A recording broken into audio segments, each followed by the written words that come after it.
Agora ele vai me ouvir. Vai. Eu fico falando em cima. Pode falar pra ele. Oi, oi, Gustavo. Gustavo, muito obrigado, filho, por você ligar para mim. Você sempre liga para mim, Gustavo. Eu sei que você gosta de mim. E o quanto eu gosto de você, meu amor. Fique bem, seja feliz, seja forte por tudo quanto é coisa que for passar na vida. Tá, meu filho? Seja feliz. Eu te amo também, meu amor. Tchau, fique com Deus. Mas, Luiz Gustavo, e os direitos humanos? Olha aí! Só o Batman, não. Todos os inimigos ficam com uma cabeça. Depende de você.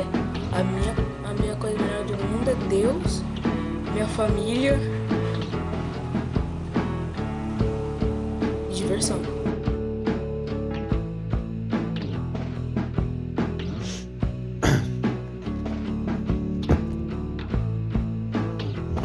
Bom, eu queria falar sobre Eclesiastes. O que eu aprendi sobre Eclesiastes? Vamos falar de felicidade? Problemas, depressão, ansiedade. Acredito que é um tema em alta hoje em dia na minha geração, também nas gerações passadas, e acredito que em toda a história da humanidade, mas acredito que a consciência maior esteja na minha geração. Acredito que felicidade seja algo bom, mas não seja algo, mas seja alguém. E acredito que a felicidade genuína, a felicidade que permanece, é somente em Cristo. Eu acredito que só existe a felicidade em Cristo e ponto, porque eu já almejei muitas coisas, já conquistei algumas coisas e nada me preencheu. Somente a presença de Cristo me preencheu. Em tempos felizes e em tempos difíceis. Acredito que também eu possa ser feliz, mas eu nunca vou estar em um estado de permanência de felicidade e nenhum estado de permanência em tristeza.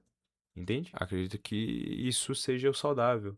Eu passei por um episódio depressivo em agosto do ano passado. Deixo aqui a ênfase de um episódio depressivo, não acabou não desenvolvendo essa depressão, graças a Deus, porque eu sou um cara que gosta de estudar bastante sobre psicologia. Tenho uma namorada que cursa psicologia e conheço pessoas que tiraram a própria vida por não ter comunicado sobre isso. Pessoal, não quis dizer por nenhum momento, tá? Tô aqui na edição avisando que pessoas com depressão é porque elas não têm Deus, tá? Depressão não é falta de Deus. Em nenhum momento quis dizer isso. E que também a falta de comunicação é falta delas, tá bom? No resto do vídeo vocês vão entender o que eu quis dizer. Só quis dar essa ressalva pra vocês não pensarem besteirinhas. Tamo junto.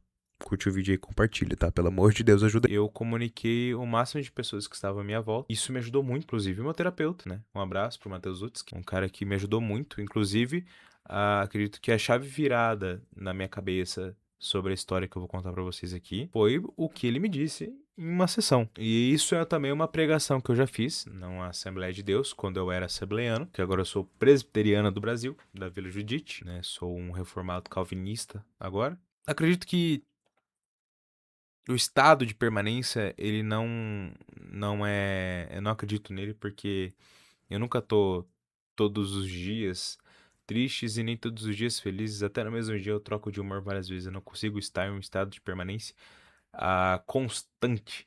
Então, acredito que num período de depressão, que é um desapego à vida, não só estar triste, mas é o desapego da vida, assim vem as crises de choro. E ainda dou a ênfase de que só estive em um episódio depressivo.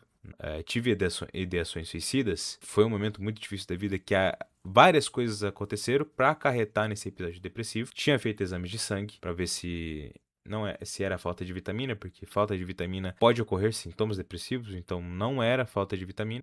E também acredito que não seja um problema neuroquímico, que aí eu precisaria tomar remédio. Então, foi só um, um mês, 2 meses, muitos de vários anos que estavam perturbando a minha cabeça, que nada dá certo.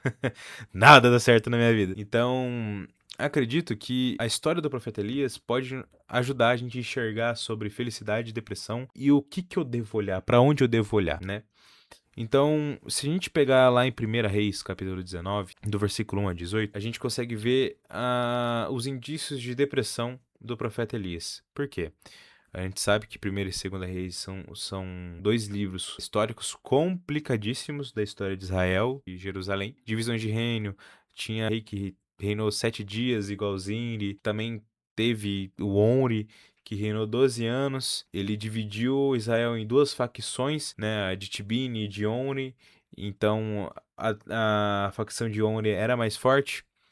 E também Omri, ele comprou de Semer a colina de Samaria, que é aí onde construiu uma cidade, a qual chamou Samaria.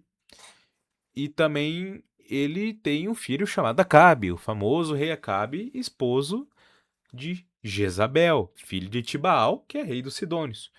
Então, acontecendo isso, dessa transformação para adoração de Baal, o templo de Baal, e, né, Acabe acabou erguendo vários postes.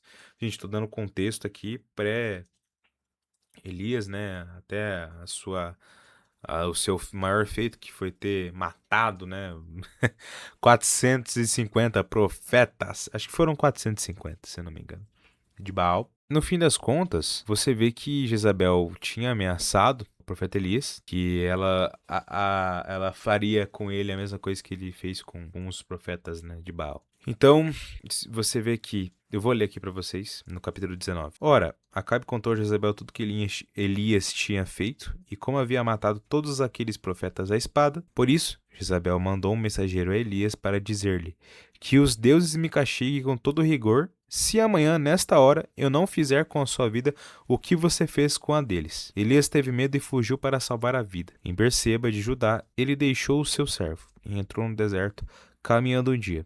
Chegou a um pé de giés, sentou-se debaixo dele e orou, pedindo a morte. Já tive o bastante, Senhor. Tire minha vida. Não sou melhor do que os meus antepassados. Depois se deitou debaixo da árvore e dormiu. Então, você vê que no versículo 2 tem a ameaça de Jezabel sobre assassinar Elias. E na visão de Elias, tudo tinha ido por água abaixo. Então Elias, ele correu e foi mais de 150 quilômetros de distância em direção ao sul. Em Berseba de Judá, ele deixou o seu servo, na real, né? Perdão, e entrou no deserto, caminhando um dia. Você vê que existe indícios sobre uma depressão pesadíssima de Elias. E qual que são os sinais? A ideação suicida do profeta Elias. A ideação suicida dos cristãos, e você vê também dos judeus e hebreus do Antigo Testamento, majoritariamente é orando pedindo a morte, né? Como Elias também no versículo 4, na parte B, já te viu bastante, Senhor, tira minha vida, não sou melhor do que os meus antepassados. Então ele fugiu da realidade, fugiu do que estava acontecendo. O seu ego, no sentido não pejorativo, mas o seu ego, no sentido, o seu ser, a sua essência aqui, a sua pessoa estava ferida. Entendeu? Não no sentido literal, mas no sentido psicológico e emocional. Então Elias também, mais um indício de depressão. Ele se isolou, fugiu para o deserto, se isolando numa caverna. Ele sentiu uma forte solidão também, pois pensava que era o único profeta que sobrava. Qual que foi o perigo desse sentimento? Elias olhou para dentro de si. Eu acho que o que me condenou à tristeza foi olhar para dentro de mim mesmo. Eu não consigo encontrar nada de bom dentro do Luiz Gustavo. Eu não consigo encontrar nada de bom dentro de mim mesmo. Elias não conseguiu encontrar nada de bom dentro dele mesmo. Porque não sou melhor que os meus antepassados. Tira minha vida, Senhor. Já deu para mim. Então, o meu erro e o erro do profeta Elias, e eu não estou condenando o profeta Elias e nem a mim mesmo, mas o meu erro e o erro dele foi nós termos olhados para dentro de si mesmo. E aí me diga, o que você encontra dentro do seu próprio ego? Você encontra um vazio e uma sujeira enorme dentro de si. E esse vazio é tão profundo que você acaba se perdendo em si mesmo, curvado em seu próprio umbigo. Como que Deus lida com isso em nós? E no profeta Elias, né? Você vê que em diante aparece, depois do versículo 5, né? Em 5 em diante, que de repente um anjo tocou nele e disse: levante-se e coma. Elias olhou ao redor e ali, junto à sua cabeça, havia um pão assado sobre brasas quentes e um jarro de água. Ele comeu, bebeu e deitou-se de novo. Olha só, Deus entende toda a nossa carne, nossa psique e os nossos gemidos, cara. Ele não veio como um pai babaca, igual eu tive um pai babaca, que falava que toda ansiedade tem que ter um porquê, tem que ter um motivo. Pro meu pai, eu não tinha motivo de sentir ansiedade porque eu tinha tudo em casa. E olha só, mesmo com tudo em casa, eu tinha um pai desequilibrado. Então, o Deus, que é o meu verdadeiro pai, o verdadeiro pai de Elias, ele não chegou dando um tapa na cara dele, falando: levanta daí, cara, você não tem motivo de estar aí. E pô, posso realmente não ter motivo, mas Deus compreendeu. O que Deus fez? Ele deu necessidades básicas para Elias. Ele enviou um anjo que deu um pão sobre brasas quentes e um jarro d'água. Ele deu comida e água. Necessidades básicas para um corpo de uma pessoa depressiva. E também deixou ele descansar. Elias voltou a dormir. Então Deus foi lá, deu as necessidades básicas dele e deixou ele descansar. Porque é isso que um ser humano necessita.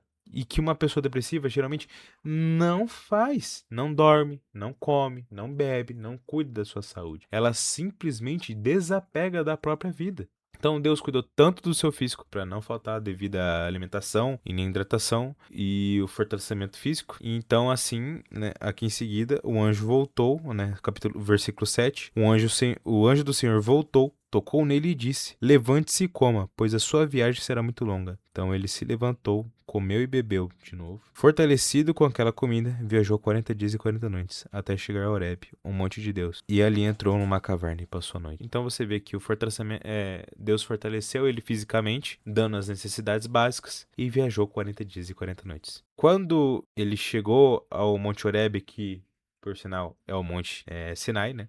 Outro nome que é Sinai, que é o monte de Deus, que ele se apresenta, dá as tábuas, né, para Moisés. Deixa eu colocar meu óculos, que eu não estou enxergando. Então, você vê aqui que ele entrou na caverna e passou a noite, e Elias se isolou novamente, até que Deus conversou com Elias. Então, o que você está fazendo aqui, Elias? E Elias respondeu: tenho sido muito zeloso pelo Senhor, o Deus dos exércitos. Os israelitas rejeitaram a tua aliança, quebraram os teus altares e mataram os teus profetas à espada. Sou o único que sobrou, e agora também estão procurando matar-me. O Senhor lhe disse: sai e fique no monte, na presença do Senhor, pois o Senhor vai passar. Elias se isolou, Deus conversou com ele. Elias, com o seu ego ferido, vou dar a ênfase de novo no sentido do ego, sua pessoa, a sua personalidade, a sua pessoa, o seu psicológico estava ferido, não no sentido pejorativo, com a sua distorção de realidade, mostrou todas as razões porque ele estava daquele jeito. Deus o chamou para subir no Monte Horebe, onde Deus se mostrou como uma brisa leve e Elias escondeu seu rosto com a sua capa. Então aqui no versículo 11, na parte B, então veio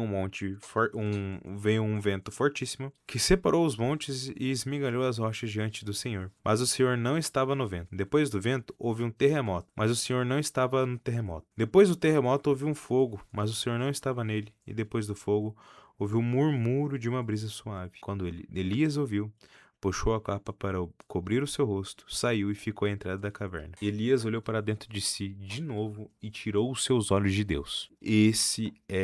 Essa é a nossa condenação de nós mesmos para nós mesmos. Então, Elias, quando teve a notícia de que iria ser assassinado por Jezabel, seu ego foi ferido. Não no sentido de seu orgulho, tá? Não no sentido de seu orgulho, eu vou sempre repetir isso, mas da sua compreensão da realidade. A depressão, ela não é ocasionada por uma profunda tristeza, mas pelo rebaixamento da vontade de viver, o desapego da vida, como eu disse no começo. E aí, com esse rebaixamento da vida e esse desapego, vem o desânimo, a tristeza, crises de choro e por aí vai até, né, ideação suicida e, infelizmente, se não tratada e não compreendida, tirar a própria vida. Então, você já se sentiu assim, sem rumo, sem vontade de viver e orando a Deus para que ele tirasse sua própria vida? Eu já, várias vezes. Só que Elias, ele tinha acabado de sair do auge do seu ministério e matando 450 profetas de Baal, humilhando-os perante Deus, rindo da cara deles sobre o fogo, né, que caiu no holocausto com tudo molhado em volta, e agora ele se contorceu para olhar no seu próprio umbigo. Elias parou de olhar para Deus. Quando que a gente parou de olhar pra Deus e começou a olhar pra dentro de nós mesmos? Eu acho que a felicidade ela é ruída aí. Você realmente achou alguma coisa boa dentro de si? Algo que vale a pena? E o que que tem de tão bom em mim que eu só olho pra dentro de mim, né? Tipo, eu não consigo encontrar nada de bom. Eu realmente não consigo encontrar nada de bom. Eu acho que eu nunca vou encontrar, cara. Sinceramente, eu acho que eu nunca vou encontrar porque eu sou tão desgraçado. Eu sou tão miserável, velho. Eu sou tão nu, tão necessitado da graça. E por que que eu insisto olhar pra mim mesmo, tá ligado? Por que que eu insisto fazer as coisas com o meu próprio punho? Por que que eu insisto ser feliz fazendo das coisas do meu jeito? Eu só me frustro. E como que Cristo ele lida com isso, né? Cristo sofreu muito. Você vê em Lucas 22, 39 a 46 que, pô, Cristo suou sangue, velho. E Deus enviou, apareceu um anjo do céu que fortalecia Jesus porque, mano, tava tão angustiado, velho, que ele suou sangue, cara. E isso é morte súbita, tá ligado? Mesmo assim, Cristo ele permaneceu ali sofrendo, suando sangue e ele morreu e ressuscitou em 3 dias. Triunfou sobre a morte. Então Deus ele estava olhando pro teu pai e pro teu propósito. A gente não se permite fazer isso, sabe? A gente não quer olhar pra Deus. Às vezes a gente tem um certo tipo de masoquismo, não sei se é masoquismo, um sadomasoquista, de querer sofrer por nós mesmos, sabe? A gente gosta de fazer as coisas como a gente quer. Não é assim que funciona, cara. Não é assim que funciona. A felicidade não vai vir assim pra você. Sabe por quê? Vinde a mim todos aqueles que estão cansados e sobrecarregados, porque meu jugo é leve e meu fardo é suave. Cristo nos chama pra descansar nele e olhar pra ele. Então, o nosso Deus é o Deus que enxuga as nossas lágrimas e que nos prometeu que um dia o choro ele vai cessar, ele vai acabar. Você vê que isso foi falado no Sermão do Monte, capítulo 5, versículo 4. Bem-aventurados os que choram, pois serão consolados. E no último livro, cara, que há de acontecer, Apocalipse 21, 4. Ele enxugará dos seus olhos toda lágrima. Não haverá mais morte, e nem tristeza e nem choro, velho. Nem dor, pois a antiga ordem já passou. Então, Deus, ele tá falando assim, olha pra mim, velho. Olha pra mim, cara. Olha pra mim. Você não pode olhar pra você. Olha pra mim. Você não precisa olhar pra você. É só olhar pra mim. Entendeu? Pô, velho, a gente olhar pra Deus, a gente vai ver superabundância. Entendeu? Abundância de graça, de amor, de tudo que tem de bom, de justiça, de misericórdia, de felicidade, de alegria genuína, de perseverança, de propósito. E na gente vai ser tudo ao contrário disso, porque a gente é muito miserável, mano. Só que Deus, ele supre todas essas coisas em nós. Sabe por quê? Porque Elias pediu a morte, Elias se isolou e Elias, ele se escondeu. Elias, ele pediu a morte. Só que Elias não morreu. Deus o arrebatou com uma carruagem de fogo em 2 Reis, capítulo 2. Elias, ele se isolou. Deus não o matou, pois ele queria que Eliseu o sucedesse. Elias se escondeu e Deus se fez presente na vida de Elias. Você tem um grande valor para Deus. E por causa da palavra dele, Deus pregou o seu próprio filho na cruz. Por causa da palavra dele. Então, cara, coloca isso na sua cabeça. Para de olhar para dentro de você. Você não é capaz de nada, mas Deus é capaz para você. Deus, ele não falou para nós que a gente vai deixar de sofrer aqui na terra, a gente vai, porque a gente é servo do servo sofredor. Então, se Jesus sofreu, quem dirá eu, miserável? E Elias, que foi Elias, não morreu, não teve seu corpo apodrecido, olha só, e pediu para morrer. Só que Deus, ele não é homem para obedecer aos homens. Deus é o criador de todas essas coisas. E isso me deixa em paz, porque a minha felicidade está nele. Eu tenho coisas boas, eu tenho uma namorada abençoada, eu tenho um sogro e uma sogra abençoada, eu tenho uma mãe abençoada, eu tenho uma comunidade, a igreja presbiteriana abençoada, eu tenho amigos bons.